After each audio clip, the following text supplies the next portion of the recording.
Check 1, 2, 3, 4. Check 1, 2, 3, 4.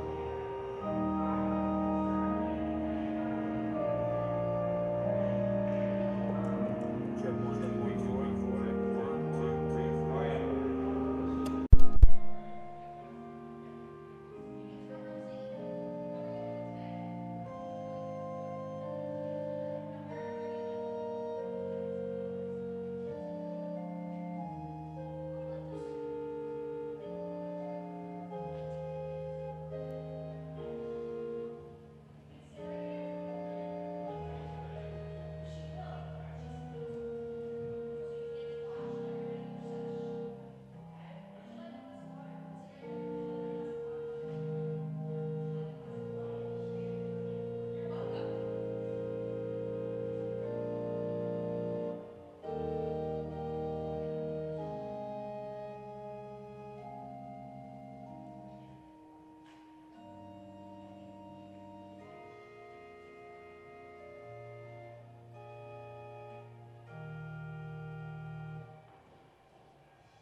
It's a nice sound.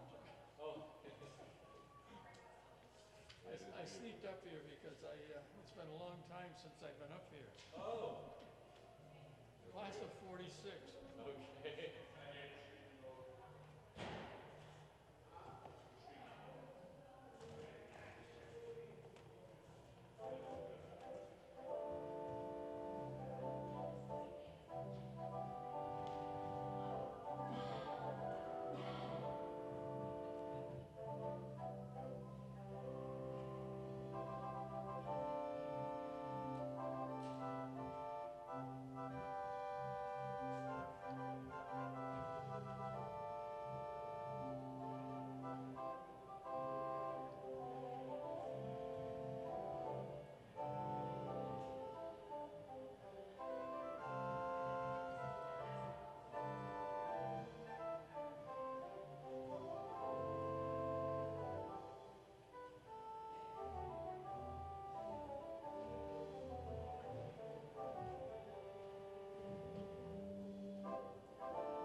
as much as you want. But Sure. they know that we want a little bit of a graceful wind down. Oh, before the thing. Yes. And then, how long do you look like what it is between like the start of the thing and the 50th? Is it 15 minutes? It's hopefully more like 10. Okay. But it could be closer to 15. I've never really timed it. Right. We have to Yeah. sort of like, people will sing it for a while and then it just, when the music just keeps going until they can't.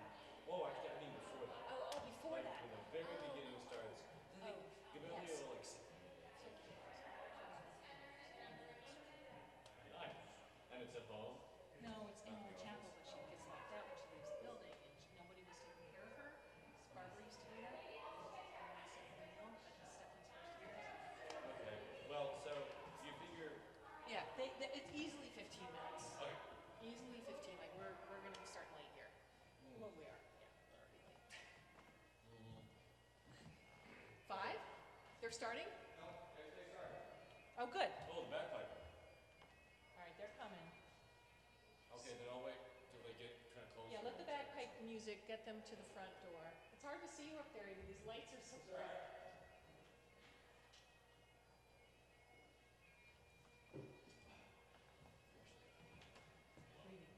Oh, I was gonna grab a bottle of water. Oh, here. Is there one extra somewhere? Yes. Just for later. Yeah.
Coffee can't get rid of.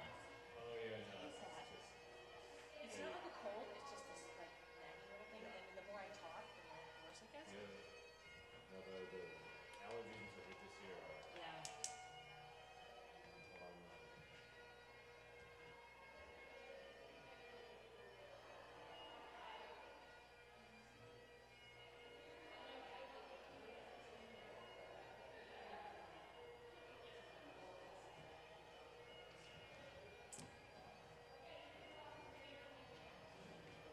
What's up? I guess you could play. Well, can you start the session? No. Oh, I don't know what the marks. Hold on. What do marks say? Let's look. I don't think so. Oh.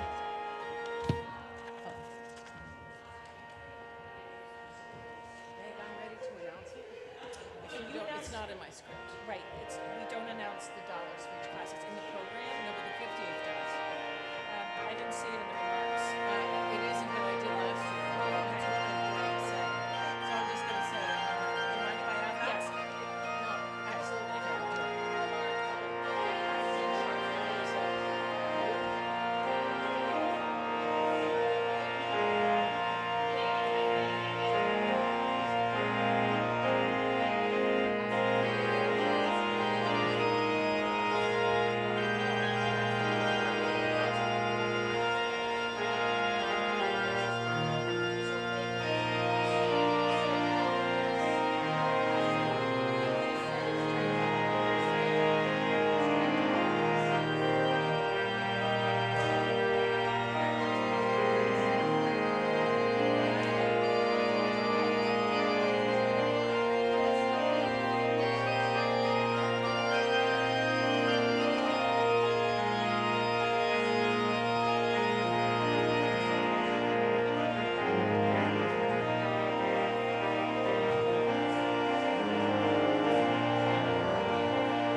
Ready?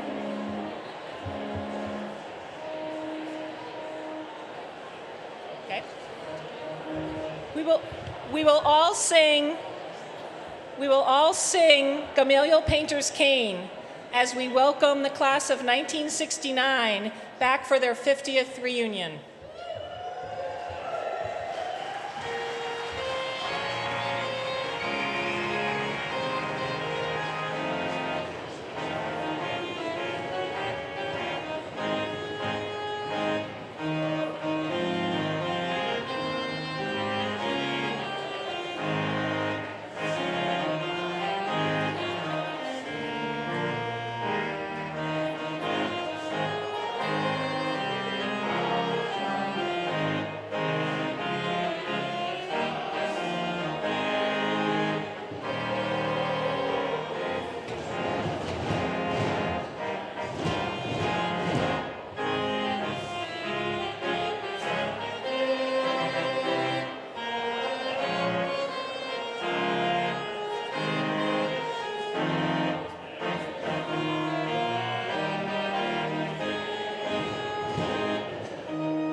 welcome the class of 1949.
Please join in a spirit of invocation.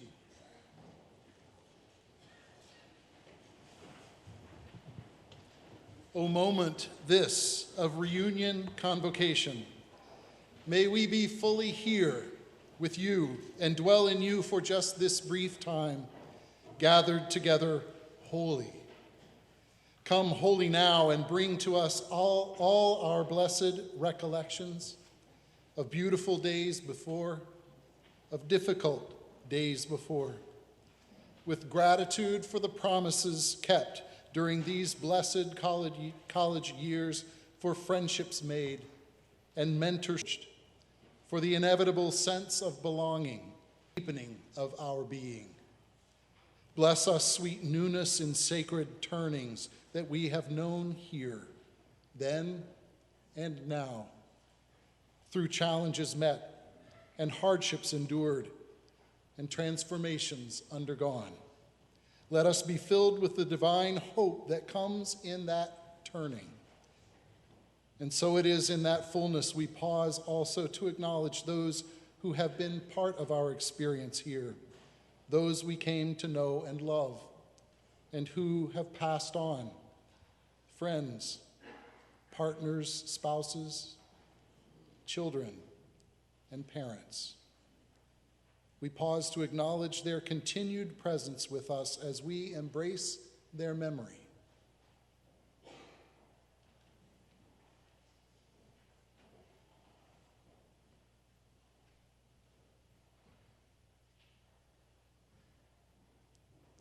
So come now, reunion celebrations, and share with us your delights. May what happens to us in this space, in this special moment of convocation, this brief span of time, remind us of all that is right and good and true in our college experience and our whole lives. Amen, amen, and amen. Blessed be. You may be seated.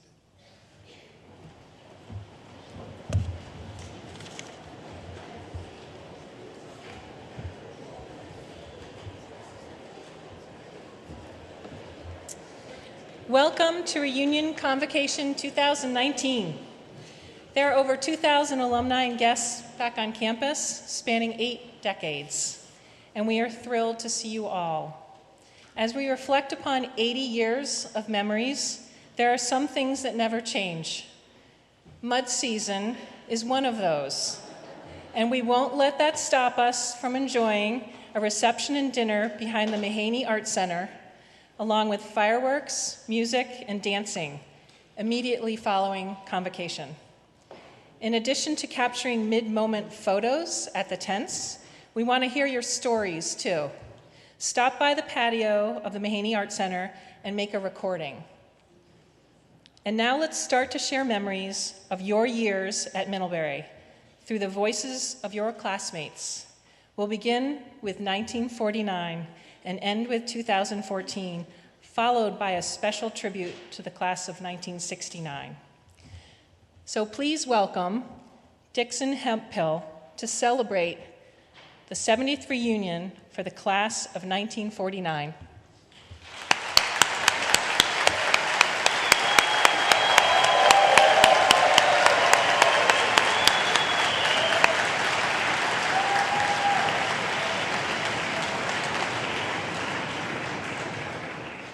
I've given a few speeches, but nothing like this. Good afternoon. I'm happy to be here. At my age, I'm happy to be anywhere.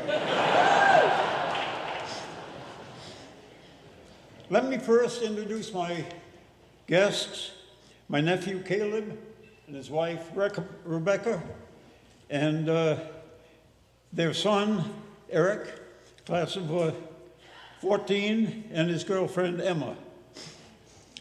Following my 3 years during World War II, I decided to attend Middlebury, where my father and older brother had gone. It was a very wise choice. Following my 3 years in the Navy, I'm sorry, bear with me 1 second here.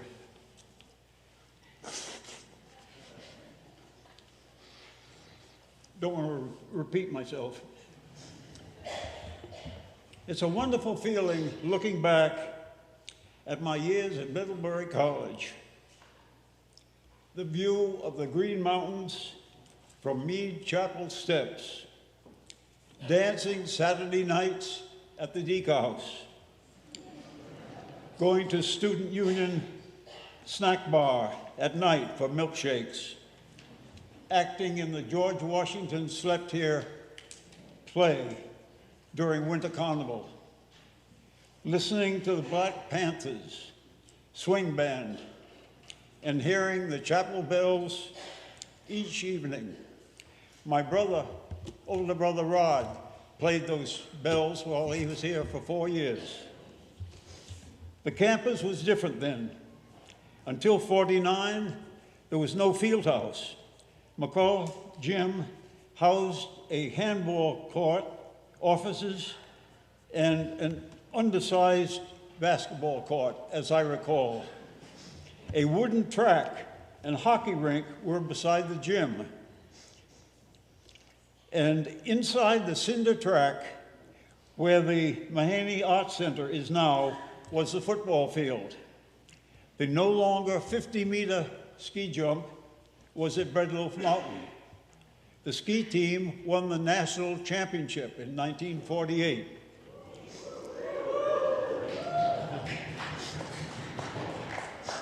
Things were cheaper then. Cigarettes were 20 cents a pack, a Coke 5 cents, gas 20 cents, and college tuition was $400. I attended on the GI Bill and was paid $75 to go to school. Thank you.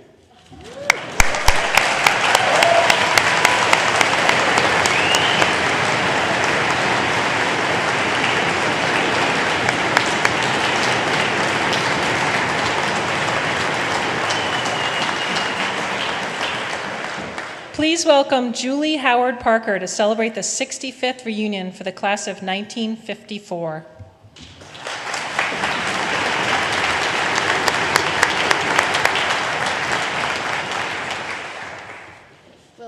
Dick's introduced all of his family, I'll introduce my husband that was also in my class. So it's good for longevity to marry somebody that's from Middlebury in your class. The reflections that I am about to read, I did not write. They were written by Cecily Maddox Marshall, who wanted to be here but who couldn't be with us here today. In the fall of 1950, Middlebury's sesquicentennial year, 364 members of this year's 65th reunion class arrived on campus. 2 new dorms, Battelle North and Battelle South, opened to house freshman women. Later in November 1950, howling winds of a massive storm devastated many parts of the campus. Winds toppled the chapel steeple and blew the roof off the new field house. Classes were called off for a week, and students volunteered to help farmers who had lost livestock and crops. For 65 years, the beauty and strength of the hills, the simplicity of college life as it was then, and the lessons learned during our 4 short years at the school have given us strength and courage to deal with life in a world far different from the one we knew in 1954. Welcome back.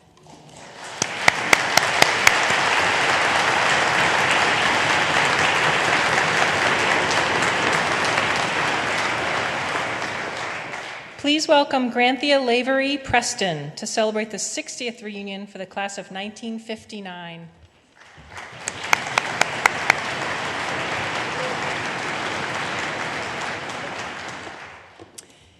The class of 1959 arrived on campus with 141 women and 220 men, and we represented about half of our 48 states. The last 2 states were added when we graduated in '59. Dorm floors had a single telephone that we shared, no cell phones, no computers, no internet, no Facebook. We had very strict rules, and we seemed to comply with them for the most part.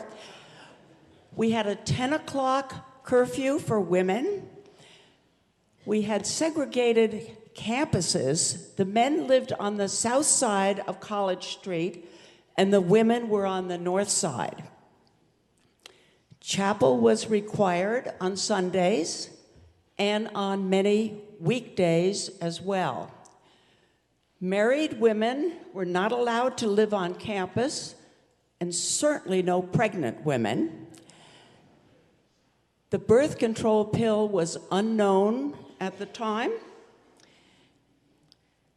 and we were unaware of sexual orientation or sexual preference. And today we've realized that that probably caused a lot of pain to some of our classmates. We're sorry. My favorite memory here is hearing Robert Frost read his poetry from exactly where I am standing now. This was followed by a Q&A session in Pearson Living Room Hall. How I wish I had had a cell phone to record that now. I am proud to announce that our class earned the Golden Key Award, given to the post-reunion class with the highest percentage of giving participation. We had 62% of our class participated.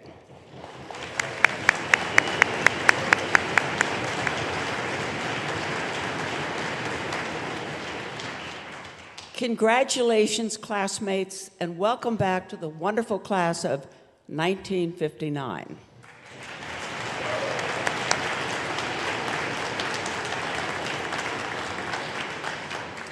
Please welcome John Vecchiola to celebrate the 55th reunion for the class of 1964.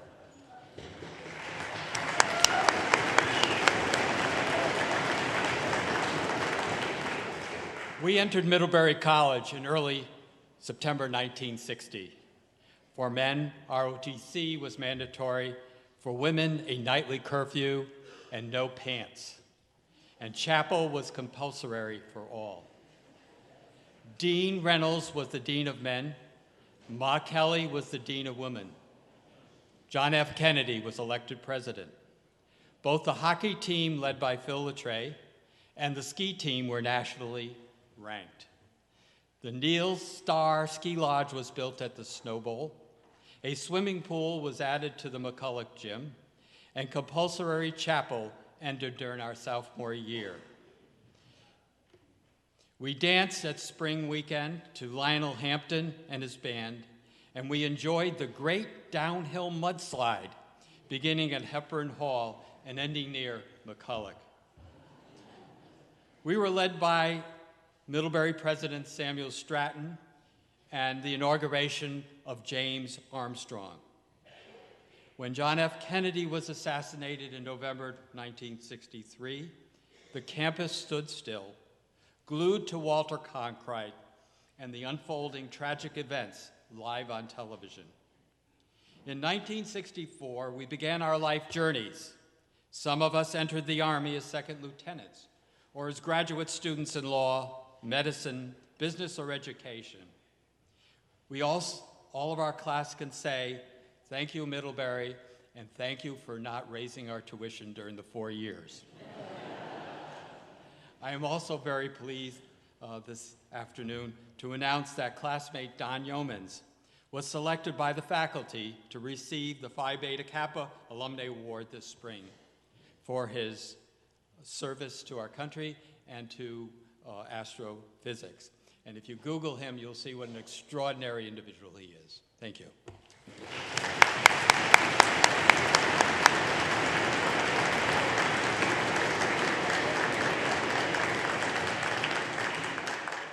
Please welcome Mildred Reese McNeil to celebrate the 45th reunion for the class of 1974.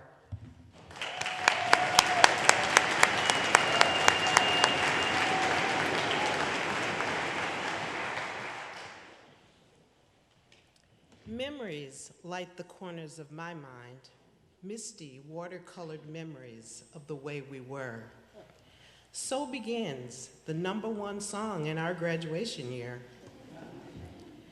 As in the song, my memories are scattered pictures of arriving as one of 18 first-year students of color, Middlebury's largest at that time, 2 weeks early so we could get to know each other and get acclimated to campus, of being a cheerleader, an undefeated football season, of sharing Crest-Room French fries, endless shrimp on Sundays in Proctor, late night walks to the SDUs for roast beef sandwiches. Of note to self, never sign up for another 8 a.m. class. Of worrying with those who receive low draft numbers. Of feeling empowered when the voting age was lowered to 18. Of opening Coltrane Lounge. Of new friends and classmates, of supportive deans, staff, and professors, and others, not so much. So it is the laughter that I remember when I remember the way we were. I'm happy also to share that our classmate, Barry Schultz King, is this year's recipient of the Gene Sealer Gifford Class of '60 Outstanding Class Correspondent Award, given to the correspondent who has gone above and beyond. Congratulations, Barry.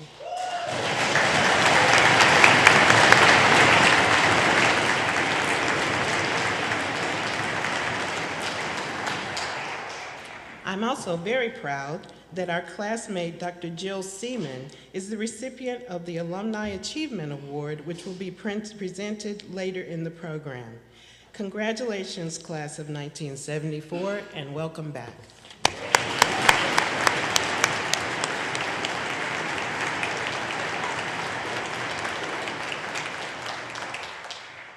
Please welcome Hamish Blackman to celebrate the 40th reunion for the class of 1979.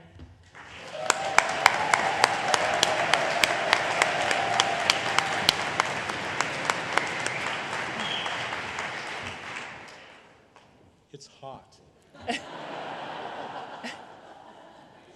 How to capture the true essence of the Middlebury experience of any class in any age in 150 words or less. It is not, after all, the past that ultimately brings us back to reunion. It's the present. It's you, now, that we want to see, spend time with, share stories, touch the deeper waters of our lives, and experience the presence of those who are no longer with us. And it is in that communion that we experience renewal. So, please stand if you're able.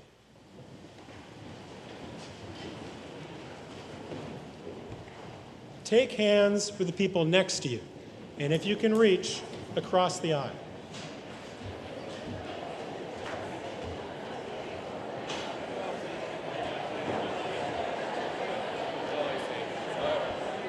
Now, look around.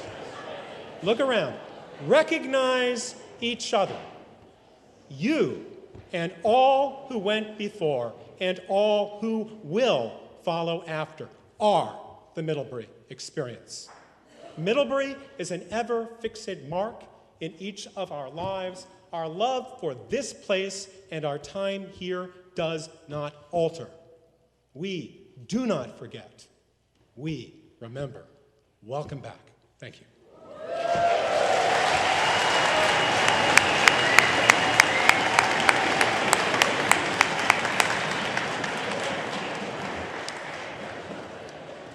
Please welcome Tom Knox to celebrate the 35th reunion for the class of 1984.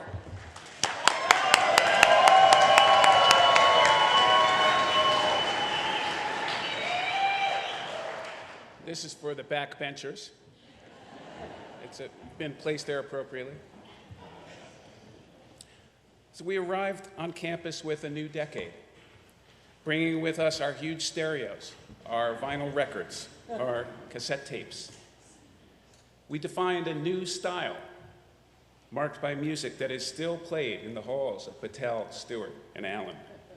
Talking Heads, U2, The Go-Go's, Pretenders, Prince. We wore skinny leather ties and Ray-Bans. We wore Flashdance off-the-shoulder sweatshirts. We did. It happened.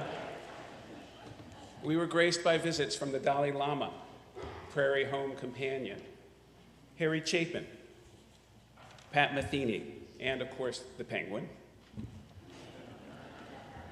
ABC Sports, this actually happened, ABC Sports televised a Middlebury football game.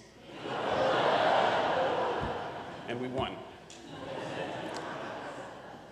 We were not as lucky as the class of 1964. The comprehensive fee rose from $7,800 to $12,300. Faculty and students began demanding divestment of the college's endowment from apartheid South Africa. The drinking age was still 18, so the Rosebud, the Alibi, Mr. Ups, and Emilio's all thrived. We recognized a century of coeducation by wearing t-shirts that celebrated 100 years of sex at Middlebury.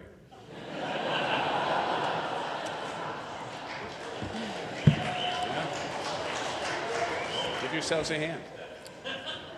And we considered ourselves to be the most futuristic class ever, having been named after a science fiction book by George Orwell. I am proud to announce that our class is the recipient of the Parton Family Award, given to the reunion class, other than the 25th or the 50th, with the greatest increase in participation Our class reached 49% participation, up 15 percentage points from last year. Congratulations, and welcome back, class of 1984.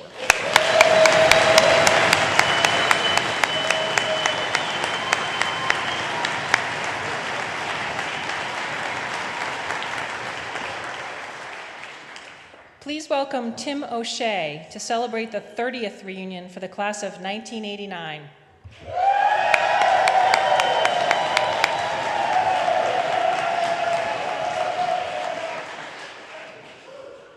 I don't know those people. I transferred in my senior year, so. So these are the lessons I've learned since graduating in 1989. An institution with $1.3 billion in endowment funds still sends thank you notes for $37 donations made sporadically. The McDonald's McDLT is the main culprit of global warming, but hot side hot, cool side cool was worth it. Losing in 1989's Winter Carnival Broomball final, where is he? Was the apex of my athletic career. The classmate you thought would have a private jet does have a private jet.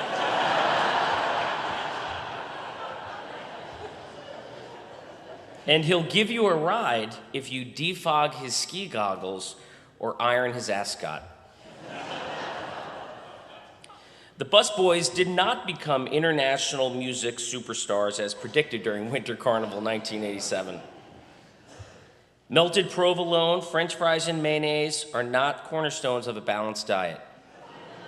Rest in peace, Zeppelin, Lions Place Emilios, and Amigos. Spring Break '88 was better as a fleeting memory than as a now faded lower back tattoo.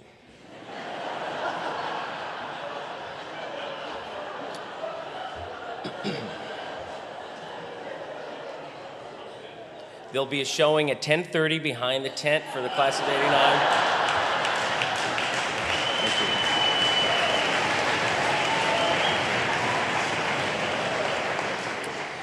A liberal arts education, this setting, and the friends we've made are irreplaceable. God bless us 89ers, Kevin Bresnahan, and cowboy cookies for dessert.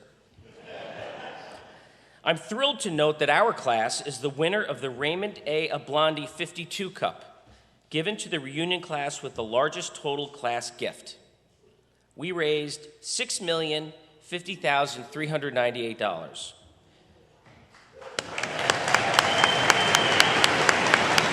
Right.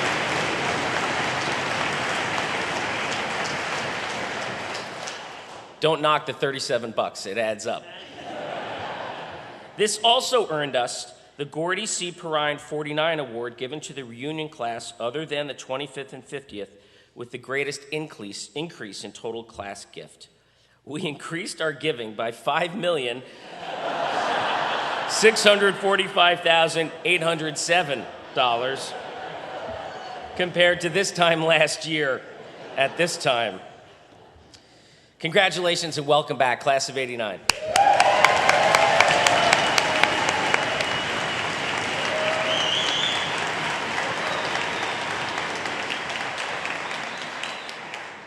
Please welcome Gene Swift to celebrate the 25th reunion for the class of 1994.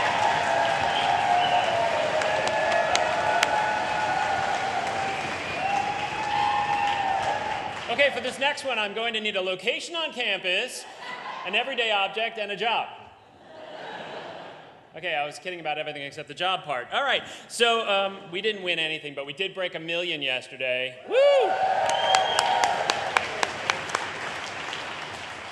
Okay, well, it's the first reunion where we've been out of Middlebury for more years than we'd lived when we were students here. But as we once consoled each other about that 8 a.m. class in twilight, at least it's downhill from here. In 1990, the world still had a Soviet Union.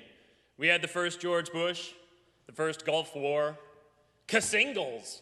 Our computer screens were monochrome, our disks floppy, and our printers in a completely different building. We posted messages for friends with dry erase markers on their doors. Privacy setting, public. Want a private message? Talk to the phone mail lady. By 1994, we had EQ cups that fit into exactly no cup holders anywhere, flannel just in time for the grunge period, and an education that ended almost perfectly timed to completely miss the Internet of Anything. But we figured it all out anyway because we went to Middlebury.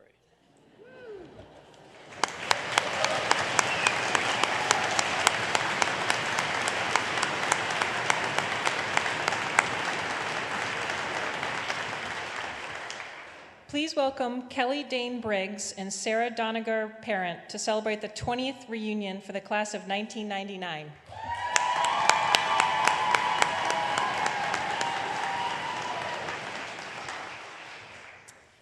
Perhaps we didn't realize just how special it was to spend our time on this campus and satellite global campuses before cell phones and Facebook were ubiquitous, or how being serenaded by the Dave Matthews Band in the gym was a priceless event.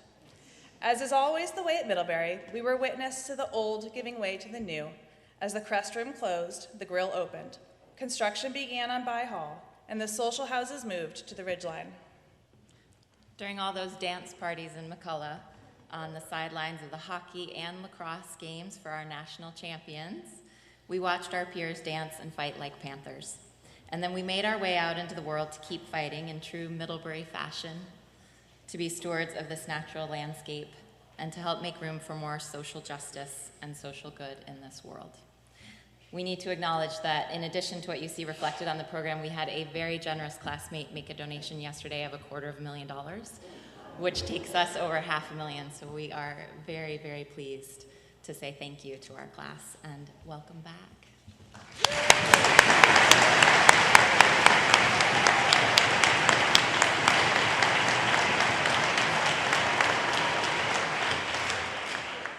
Please welcome Eric Ambrette to celebrate the 15th reunion for the class of 2004. Thanks. Before I start, I want to say thank you to my 4 classmates who joined me on the parade up the hill. When I started walking, it was pretty lonely behind my banner, so I appreciate the support, guys. Class of 2004. Our journey at Middlebury began in 2000 at the turn of the millennium. Most of us arrived on campus lugging around heavy laptops. Facebook wouldn't surface for another 4 years. We started sophomore year facing the tragic events of 9/11. We witnessed a spectacular meteor shower, played on Battelle Beach in both the sun and the snow, competed fiercely in broomball on a frozen patch of McCullough Quad, and partied in the social houses, A-frames, and the still old mods. Many of us who studied abroad our junior year were surprised to find upon our return students walking around campus, talking on cell phones, and listening to strange devices called iPods. Who were these tech wizards before us? We witnessed athletic greatness as our varsity teams won a combined 13 NCAA national championships and many more NESCAC titles. Our time here shaped who we are today, and we remain grateful for our time together in this magical place called Middlebury. Welcome back, 2004.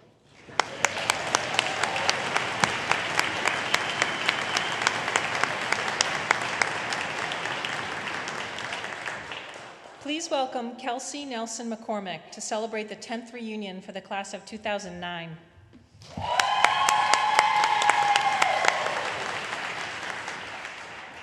Class of 2009, welcome to your 10th reunion. It's good to see you all. In our time at Mid, our class lived through many changes on campus. We saw Star Library become the Axon Center, the beginnings of an entrepreneurship center at Old Stone Mill that fostered many of our classmates' first business ideas, and the completion of a biomass center, which set the stage for the recently launched Energy 2028 plan to bring down our emissions and go to 100% renewable energy in 10 years. We were some of the last students to use our room phones and some of the first to stalk our future roommates on Facebook. Text messages flew back and forth, although no one had a smartphone yet, and the Mid-Express was our late-night Uber ride. We witnessed the exciting 2008 election together. Since our 5th reunion, we've attended mid-marriages, brought future mid-kids into the world, changed careers, continued our studies, and stamped our passports many times. Welcome home.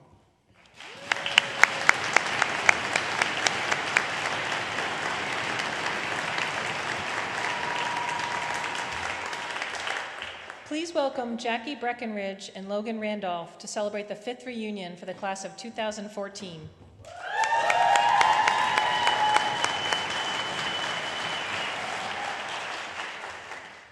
It's been 9 years since our freshman year, a time before Obama went gray and when Leo hadn't won an Oscar. Since then, we've become published authors, politicians, and professional athletes. And some, in true millennial fashion, are on their 5th career already, and some even still live with their parents.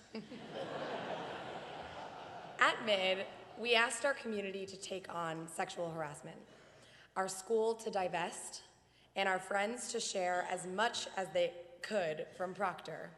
We danced at ADP and the Bunker and at Deke. And like classes before us, we changed the world. We started a campus-wide movement with hashtag #ItHappensHere. Mid recently announced that in response to us, it will divest from fossil fuels. And with regard to our food heists from Proctor, Middlebury stopped offering unencumbered dining hall access. In response to our dancing at the Bunker and Deke and ADP, Middlebury has closed all of those venues. We're sorry. We're excited to be back together. Our first night on campus, we had an 80s party, so we're prepared to join you all on the dance floor tonight. Class of 2014. Welcome back.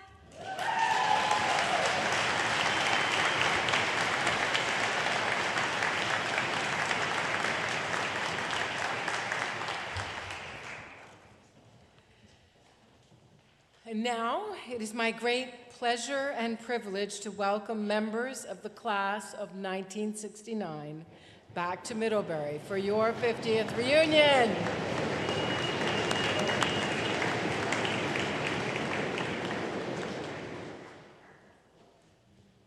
The great thing about the canes is I can open my water.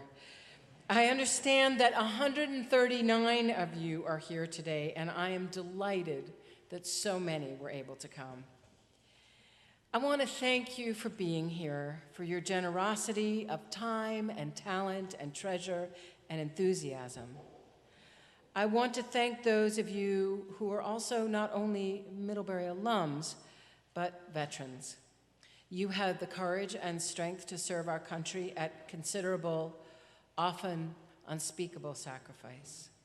We are grateful for your selflessness and your service and for being among us now.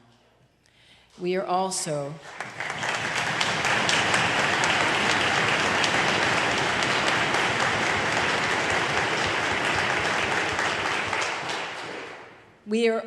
mindful as well of your classmates who cannot be with us. Let us pause now, holding them in our thoughts, and take a moment silently to remember them.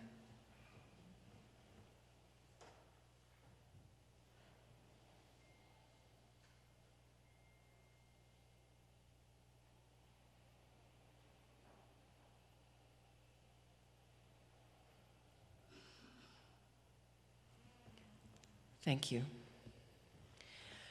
You entered Middlebury at a pivotal moment in the history of our country and our college.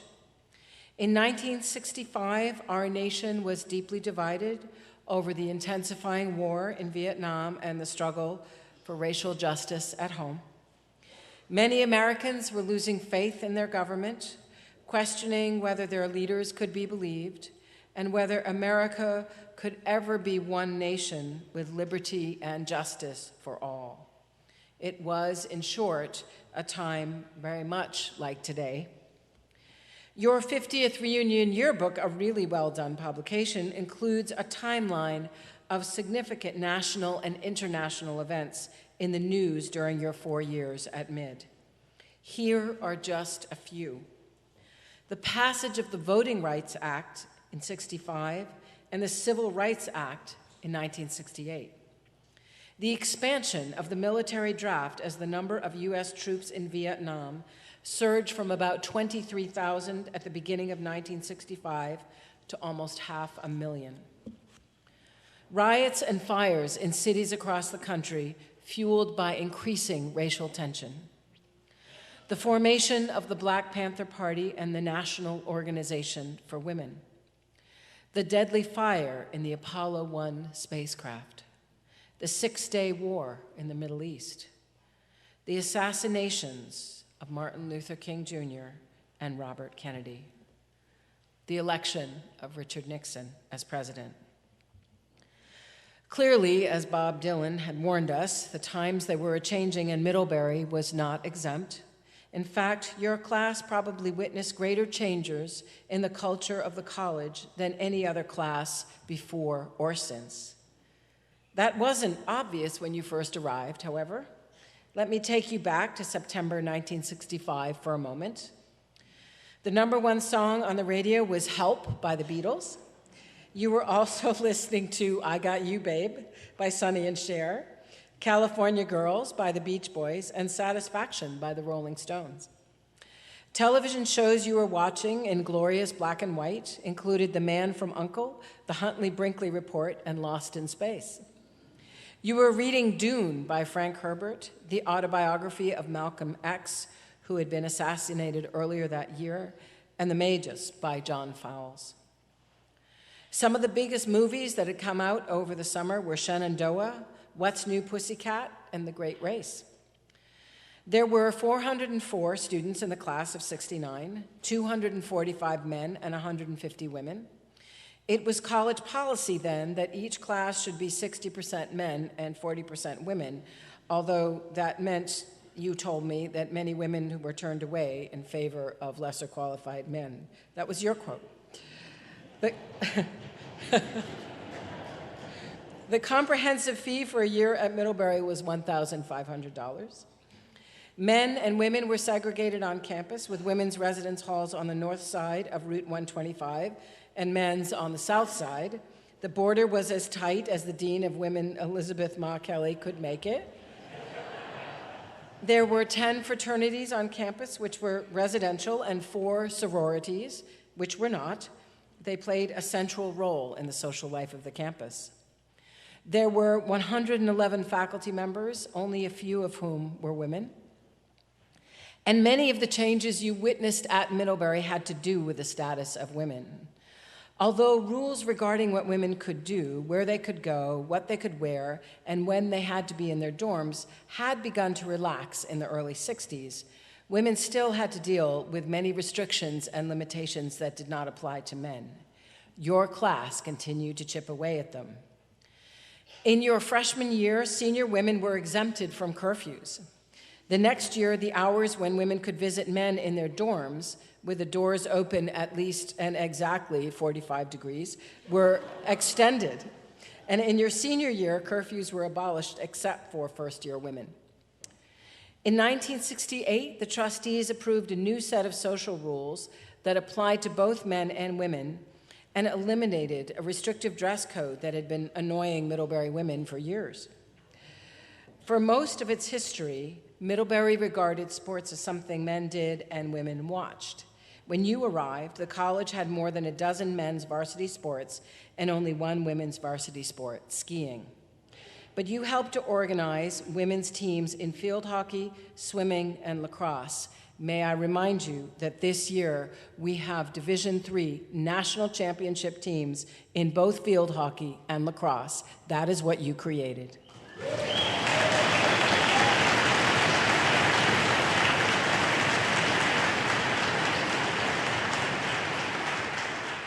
A few years after you graduated, Congress passed the Title IX of the Education Amendments Act of 1972, and the number of women's varsity teams eventually grew to 15.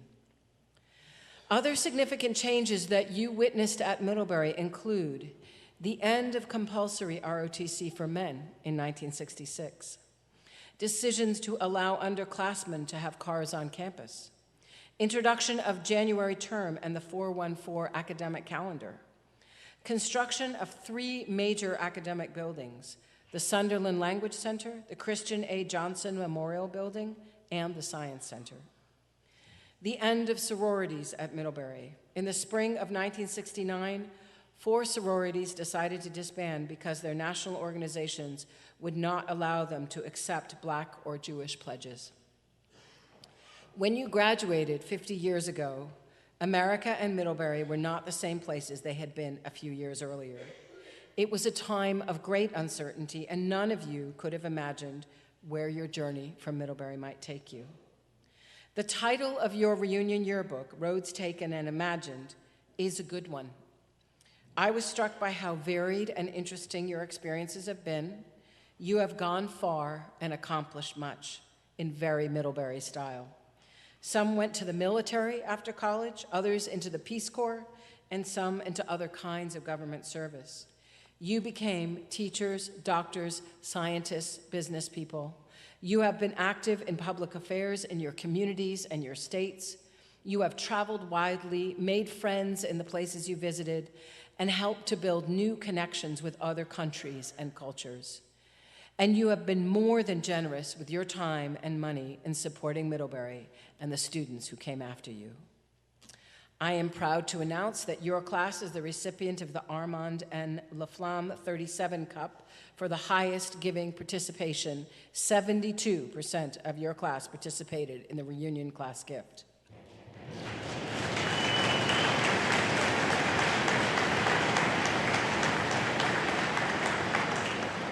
Okay, you kind of overachieved. There's 2 more. Your class is also the recipient of the Patricia Judah Palmer 57 Kane Society Award, which honors the 50th or post-50th reunion class that raises the largest total of life income gifts and documented bequest intentions. And last but not least, you are here in a very big way. 50% of your class returned, earning you the Governor McCullough Reunion Trophy for the reunion class with the highest percentage of classmates returning for reunion.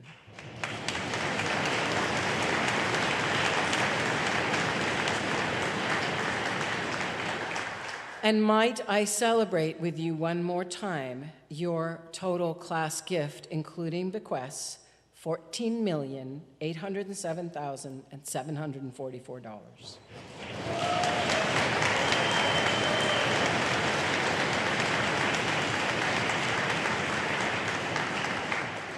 Members of the class of 1969, we salute you. Middlebury is proud to call you alumni and grateful that you have returned to us this weekend. Welcome home.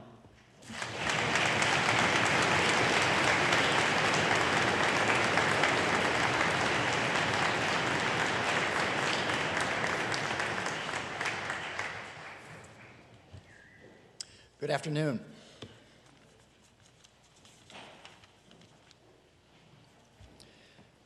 As the president of the Middlebury Alumni Association Board, I am honored to present the Alumni Plaque Award given in recognition of one's service to the college. The Alumni Plaque is awarded each year at reunion convocation to alumni whose outstanding service to Middlebury has benefited the college, its students, and alumni. Earlier today, Mike Heaney from the class of 1964 was also presented with the Alumni Plaque. Mike was unable to stay on campus through convocation.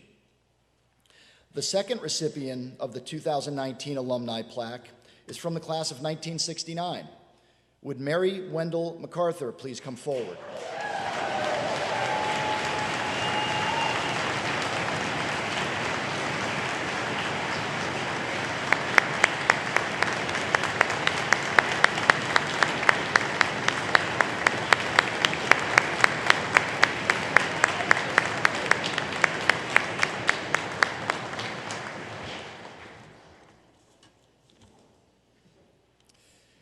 Mary has been actively involved with the college ever since she received her degree. Her first job, which she began even before she walked across the stage to get her diploma, was as an assistant director in the admissions office. After 2 years in Emma Willard House, Mary moved to Boston and worked as a portfolio manager at the First National Bank of Boston and then briefly at the Boston Museum of Science. In 1974, she accepted a position at Milton Academy, where she served first as an admissions officer and then the director of the Community Service Program. Mary has been especially active with Middlebury alumni activities. She was one of the secretaries of the class of 1969 for the first 5 years after graduation, and became a member of the Middlebury College Alumni Association Board in 1977. She has served as an alumni admissions interviewer, as president of the Boston Alumni Chapter, and as co-chair of the Reunion Gift Committee for many reunions, including this one. Mary served as co-chair of the Annual Fund Executive Council in 1998 to 1999 during a key year of the bicentennial campaign. From 1999 through 2004, Mary was an alumni member of Middlebury's Board of Trustees. Her daughter, Ellie, was enrolled at Middlebury during that time, graduating in 2002, so Mary was not only a voice for her fellow alumni, but also for parents and students. Mary and her husband, Ted, currently serve on the President's Leadership Council. With gratitude for Mary's decades of dedication to Middlebury and her longstanding loyalty as an alumna, we are honored to give her this 2019 Alumni Plaque Award.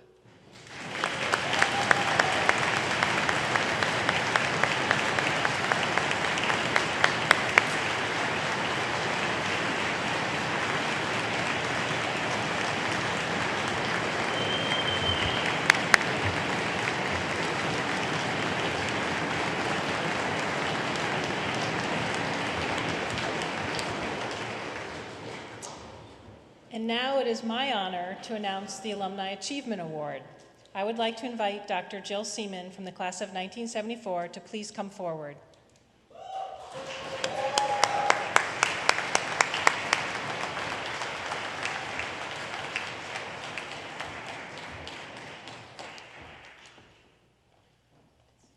For 30 years, Jill Seaman has been applying the tools of modern medicine to treat infectious diseases endemic to southern Sudan, one of the most remote, impoverished, and war-torn regions of the world.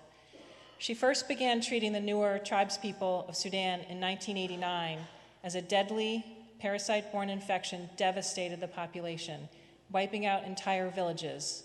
In the midst of a civil war, she worked with Doctors Without Borders to set up makeshift clinics and offer the only treatment option for an area with no health care infrastructure, electricity, or running water.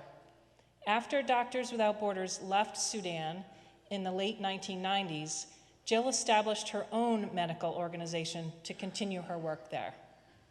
Jill is recognized as a pioneering authority on how to provide life-saving medical care in all but impossible conditions. The protocols she has developed are now being used to address the rapid spread of tuberculosis, malaria, and hepatitis B throughout East Africa. She is credited with saving the lives of thousands of people. Jill majored in biology and chemistry at Middlebury, and after graduating, went to the University of Washington Medical School, where she received her MD degree in 1979. She completed her residency in family practice at Natividad Medical Center in Salinas, California, and later earned a doctorate in tropical medicine at the London School of Hygiene and Tropical Medicine. For her remarkable work, Jill has been honored by the University of Washington Medical School, the National Institutes of Health, and the Royal Society of Tropical Medicine and Hygiene in London. Time magazine has named her a hero of medicine, and she has been awarded a MacArthur Fellowship, popularly called a Genius Grant, from the MacArthur Foundation. The Middlebury Alumni Association Alumni Achievement Award is presented to Jill Seaman, class of 74, in recognition of your personal achievements and the outstanding contributions you have made in your field. Your distinguished accomplishments bring great credit to your college. Congratulations.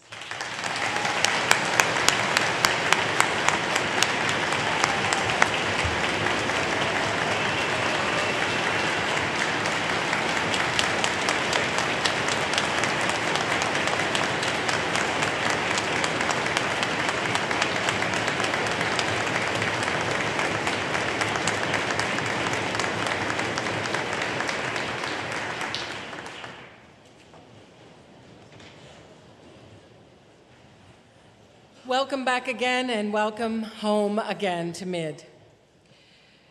Every year at reunion, when we hear the sound, the rhythmic sound of rapping canes, we feel a great sense of connection and belonging. That was absolutely true for me and my first reunion, and 4 years later, that feeling is even stronger. It's an honor to share this moment and to celebrate the special place that is Middlebury and the special people who are Mid alums. I'm sure all of you remember turning points in your Middlebury histories, those transformational moments when you went from feeling like an outsider to feeling like you were part of our community, when you went from being a novice in your area of study to becoming a more confident and informed scholar, when you went from being a student to an alum, and when you went from being someone who perhaps needed the support of the college to someone who is supporting the college. A point when you realized your place in the long arc of time at Mid and your sense of connection to those who came before you and those who will follow you in the near and the far distant futures. One thing that I know about reunions is that it's past, present, and future all rolled into one. All of us have experienced such turning points. Let me tell you about a few of Middlebury's transformational moments from this year. For the second year in a row, our admissions office received a record number of applications. More than 10,000 prospective students applied to study at Mid. We also received record numbers of applications from students of color, up 13.9% over last year, and international students up 10%. Remember Mildred's 11 students, American students of color? We now have 752.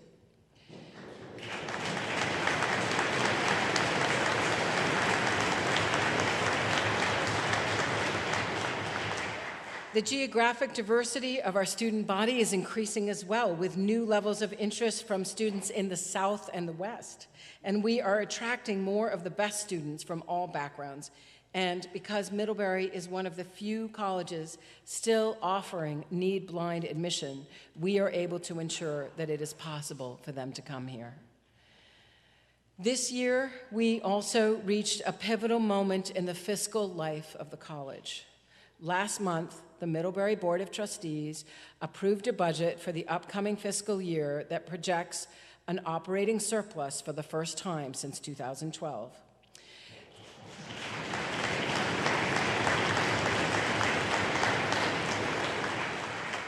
Three years ago, facing a deficit, we all decided that we must act boldly.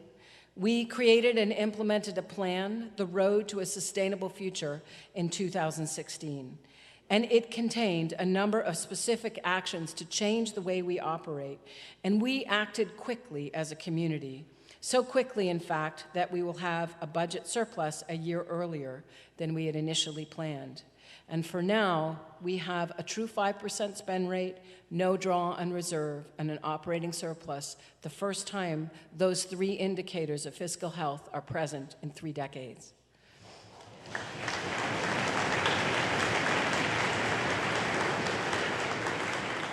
In January, we set forth a vision for a more sustainable Middlebury when we announced Energy 2028, our plan for energy for the next 10 years. Energy 2028 promises that we will reach 100% renewable energy sources for our core campus, that we will reduce our energy consumption by 25%, that we will eliminate our investment in fossil fuels while protecting our endowment, and mount a large educational faculty-led initiative addressing climate change. This plan was made possible through multi-generational collaboration that took patience because it took years, and I was so glad to hear from the graduates about their persistence.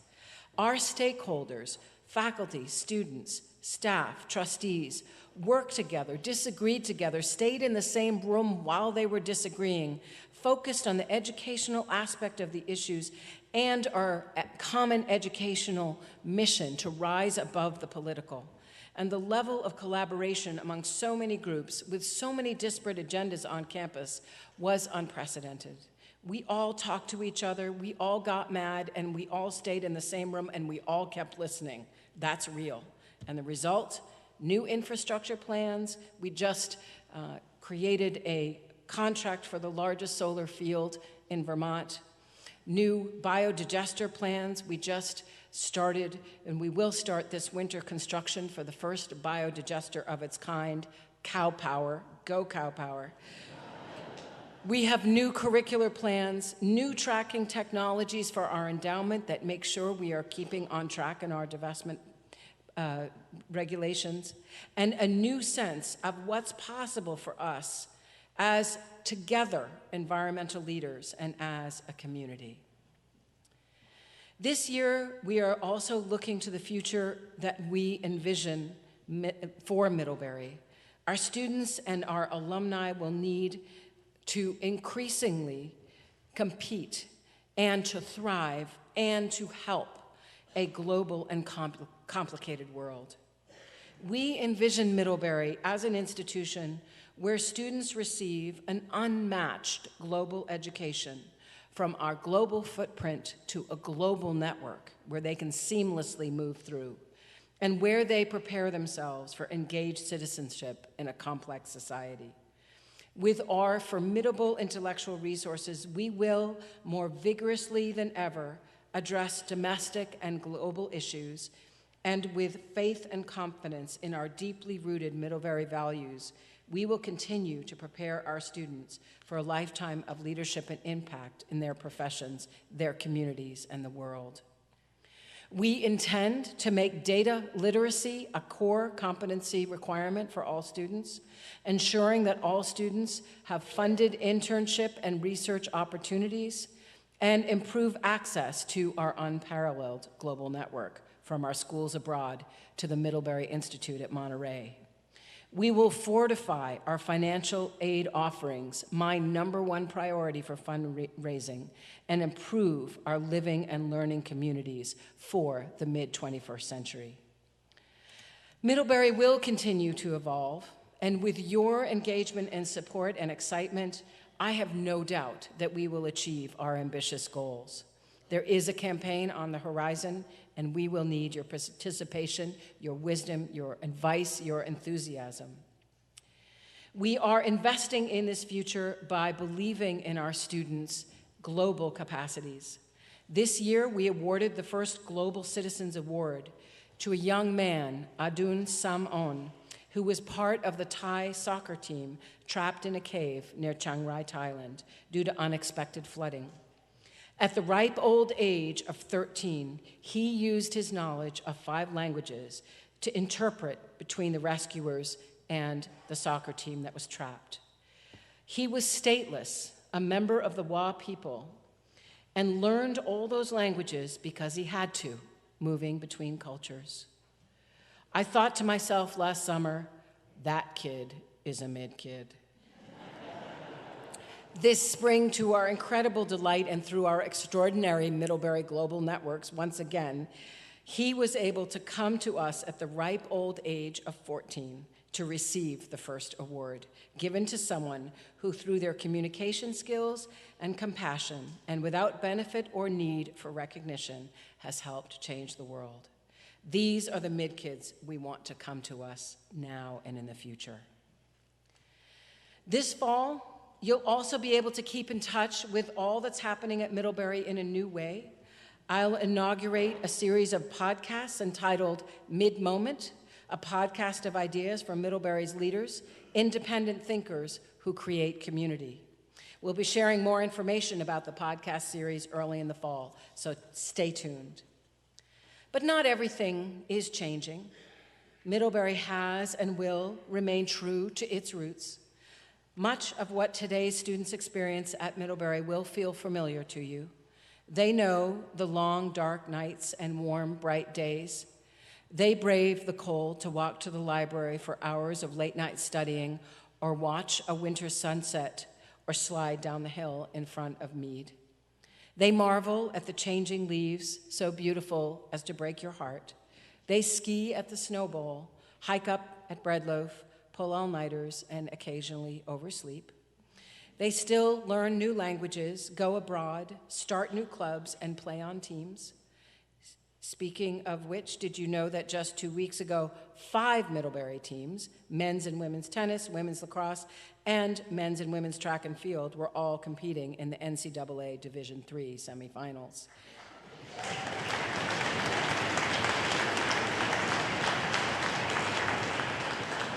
And women's lacrosse, as I mentioned, won the national title for the second time in 4 years. We always have to have an extra graduation for them. This weekend, we are celebrating your Middlebury, past, present, and future, all rolled into one. We are celebrating you and your bond to Middlebury and to each other. We are celebrating your energy and your optimism and your generosity. And we want to celebrate our reunion volunteers, the many people who work so hard to make reunion happy. Thanks to all of you who are part of reunion planning and preparation. Your classmates and I appreciate your work and you so very, very much. I am so proud and honored to be with you at this exciting time in Middlebury's life and at this turning point in your Middlebury lives. You have carried Middlebury landscape with you, and you return to give us more and more every time. Welcome back and welcome home.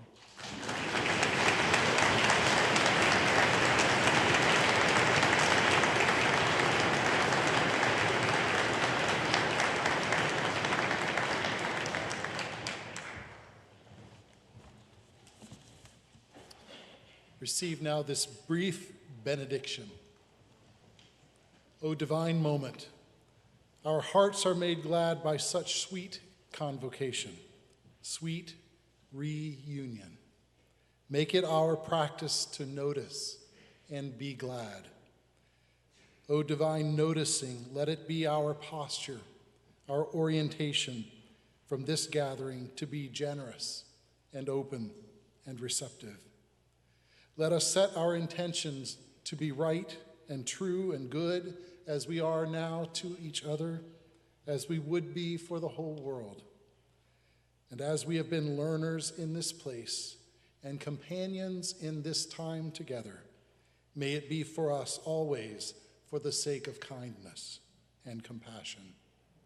Ever good stewards of our consciences, caretakers of our consciousness. Go now and enjoy each other, rejoicing in your bond of affection and of your intentions and of Middlebury blue. Blessed be. Amen. All who are able, please rise for the singing of the alma mater.